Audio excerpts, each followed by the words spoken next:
In regards to some of the developments, I want to talk to you just a little bit about the fact that on the cell phone of our suspect, we discovered a much larger 6-page, what we're describing as a manifesto. This is in addition to the previously released 2 letters and the email that was sent to the mentioned podcast host.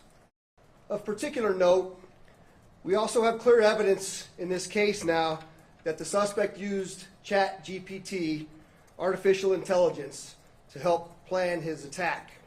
We now have video footage that we're able to confirm that the suspect did prepare and stage for his planned attack. You'll see the suspect here in the video. He'll end up pulling out a can of racing fuel from the back of the vehicle, and then he'll start pouring that racing fuel onto the back where there's contents of explosive materials. You'll see that in just a moment here. It's a white can. We did recover that can from the vehicle and did confirm that it was racing fuel. Now moving on to that 6-page manifesto that the sheriff talked about.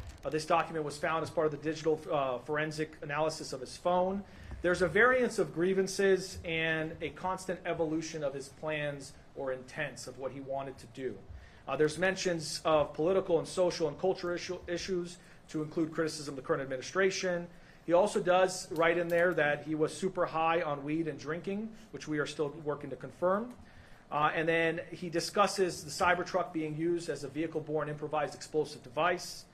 He also says that he has graphic encounters from his military experience that replay in his head over and over, and that now he feels like he's a shell of a human being with nothing to live for. The sheriff talked about how the suspect in this case used ChatGPT to plan out his attack. You're going to see a few of the entries that he posted.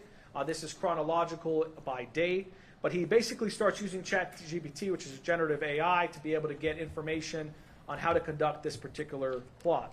So ultimately, you'll see that he looks at trying to figure out the amount of explosives needed in order to conduct the explosion he was looking to cause. He also talks about, in the next set of questions, you'll see he's trying to figure out where to buy fireworks and how much of it to buy. He looks at the equivalence of those fireworks and how they compare to TNT and other types of explosive material.